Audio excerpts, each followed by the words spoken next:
नमस्कार दोस्तों, मैं अजय कुमार फिर से स्वागत करता हूं अपने YouTube चैनल एके ज्ञान ज्येष्ठ चैनल में। आज हम देखने वाले हैं सिंधु घाटी सभ्यता की उत्पत्ति का दूसरा विचार। पहला विचार हम देख चुके हैं कि सिंधु घाटी सभ्यता की उत्पत्ति मेसोपोटामिया की सभ्यता से हुई होगी। ठीक है दोस्तों, आइए शुरू करते हैं। सिंधु घाटी सभ्यता की उत्पत्ति, दूसरा जो मत है वो देसी मत के अनुसार है, यानी हमारे देश के लोगों जो इतिहासकार है उनके अनुसार है। ठीक है दोस्तों, ईरानी बलूचिस्तानी सभ्यता से सिंधु घाटी सभ्यता की उत्पत्ति, यह दूसरा विचार है और देसी मत है। ठीक है दोस्तों, यह विचारधारा क्रमिक विकासवादी सिद्धांत पर आधारित है। क्रमिक विकासवादी सिद्धांत क्या होता है? यह होता है जैसे एक मतलब पहले तो हो ग्राम, ग्राम से अर्धनगरी और अर्धनगरी से नगरीय सभ्यता। ठीक है दोस्तों, जिसका तात्पर्य है कि सिंधु घाटी सभ्यता क्रमिक रूप से विकसित हुई थी। इस विचारधारा के प्रमुख समर्थक है फेयर सर्विस तथा रोमिला थापर।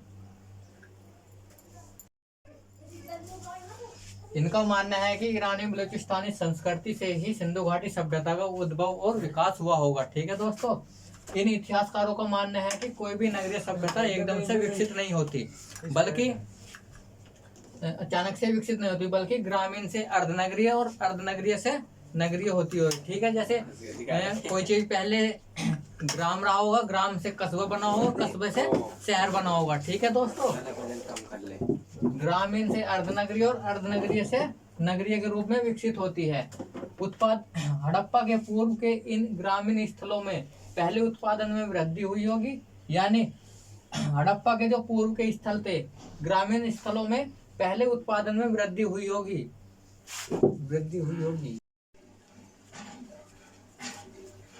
उत्पादन में वृद्धि से कार्य विशिष्टीकरण अथवा श्रम विभाजन जैसी व्यवस्था का विकास हो गया। कार्य विशिष्टीकरण क्या होता है? मान लीजिए यदि आप किसी कार्य को 6 साल से या मान लीजिए टाइपिंग कर रहे हैं, तो आप टाइपिंग करते करते उसमें ऐसी चीज जान लेंगे जो हम लोग नहीं जानते। ठीक है, यानी किसी कार्य में महारत हासिल करना विशिष्टीकरण का अर्थ होता है। ठीक है दोस्तों, श्रम विभाजन, अब तुम, इसका मतलब है श्रम विभाजन, अब तुम इस कार्य को करने के लिए तुम बेहतर हो, तुम्हें यह कार्य दिया जाता है। ठीक है दोस्तों, जैसी व्यवस्था का विकास हुआ होगा। ठीक है, कार्य विशिष्टीकरण होने से कार्य करने की दक्षता बढ़ी होगी, यानी विशिष्टीकरण होने से कार्य करने की दक्षता बढ़ी होगी, जिससे पुनः और अधिक उत्पादन का मार्ग प्रशस्त हुआ। ठीक है दोस्तों, उत्पादन अधिक होने से कर जैसी व्यवस्था का प्रशासनिक क्षमता का विकास हुआ होगा।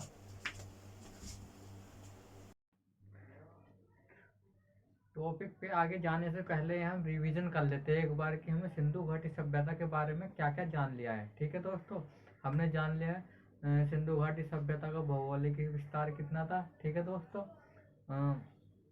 सिंधु घाटी सभ्यता का पूर्वी बिंदु कौन सा था, उत्तरी बिंदु कौन सा था, पश्चिमी बिंदु कौन सा था और दक्षिणी बिंदु कौन सा था। ठीक है दोस्तों, इसके साथ साथ हमने जाना सिंधु घाटी सभ्यता का उत्खनन। सबसे पहले चार्ल्स मेसन अंग्रेज विद्वान द्वारा 1826 में हड़प्पा नामक टीले की खोज की और वहां से कुछ ईंटें प्राप्त की, पर इस पर कोई ध्यान नहीं दिया गया। ठीक है दोस्तों, इसके बाद 1853 और 56 में 1853 और 1856 में अलेक्जेंडर कनिंघम के नेतृत्व में कराची से लाहौर के मध्य रेलवे लाइन का निर्माण किया जा रहा था और तब भी वहां से कुछ ईंटें प्राप्त की, पर फिर भी इस ओर कोई ध्यान नहीं दिया गया। उसके बाद 1921 में भारतीय पुरातात्विक विभाग सर्वेक्षण विभाग के दयाराम साहनी ने, जो कि उस समय के मतलब भारतीय पुरातात्विक विभाग के नेतृत्व में दयाराम साहनी ने 1921 में इसकी सिंधु घाटी सभ्यता की खोज की। ठीक है दोस्तों, और हमने जान लिया सिंधु घाटी सभ्यता का नामकरण।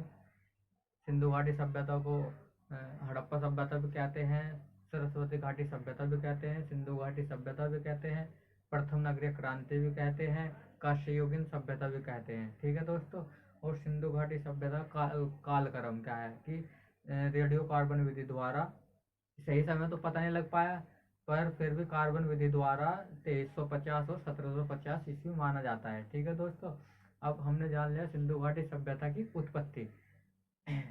उत्पत्ति के संदर्भ में 3 विचार है।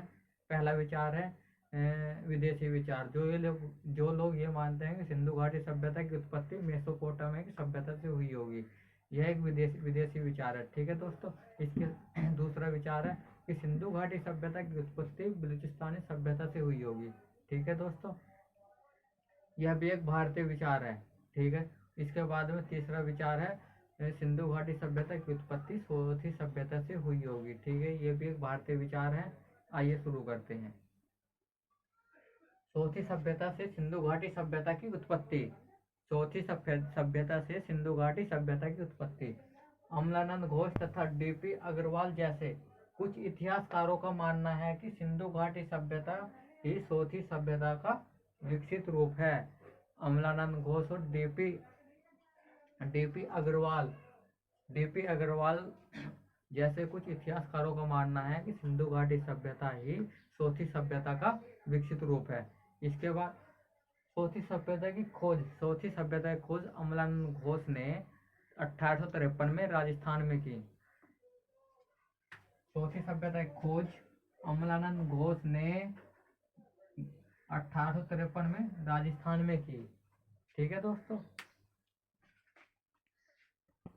चौथी सभ्यता एक ग्रामीण सभ्यता थी और आगे चलकर इसी सभ्यता का नगरीकरण सिंधु घाटी सभ्यता के रूप में हुआ। इन लोगों का मानना है कि चौथी सभ्यता जो थी एक ग्रामीण सभ्यता थी और आगे चलकर इसी सभ्यता का नगरीकरण हुआ और चौथी सभ्यता हो गई, चौथी सभ्यता के रूप में हुआ।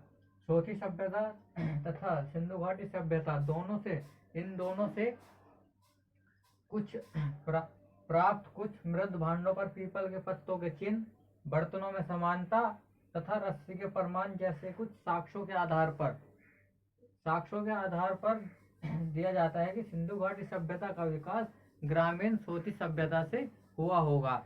ये इनके पास भी कुछ ऐसे समान या कुछ साक्ष्य हैं जिनके आधार पर ये कहते हैं कि सिंधु घाटी सभ्यता का विकास ग्रामीण सोथी सभ्यता से हुआ होगा। ठीक है दोस्तों। देखिए दोस्तों, अब जानना है सिंधु घाटी सभ्यता का विस्तार कहाँ कहाँ तक फैली हुई थी। ठीक है दोस्तों। तो अफगानिस्तान में केवल 2 स्थल हैं, मुंडीकाक और सोरतुगई। ठीक है दोस्तों। और पाकिस्तान में है 500 स्थल खोजे गए हैं इसके। ठीक है दोस्तों। भारत में 1100 स्थान है लगभग। किस किस राज्य में मिलते हैं जानते हैं। जम्मू कश्मीर में मिलते हैं भारत के, पंजाब में मिलते हैं, हरियाणा, उत्तर प्रदेश और गुजरात में सबसे अधिक स्थल खोजे गए हैं। राजस्थान में मिलते हैं और महाराष्ट्र में मिलते हैं। ठीक है दोस्तों।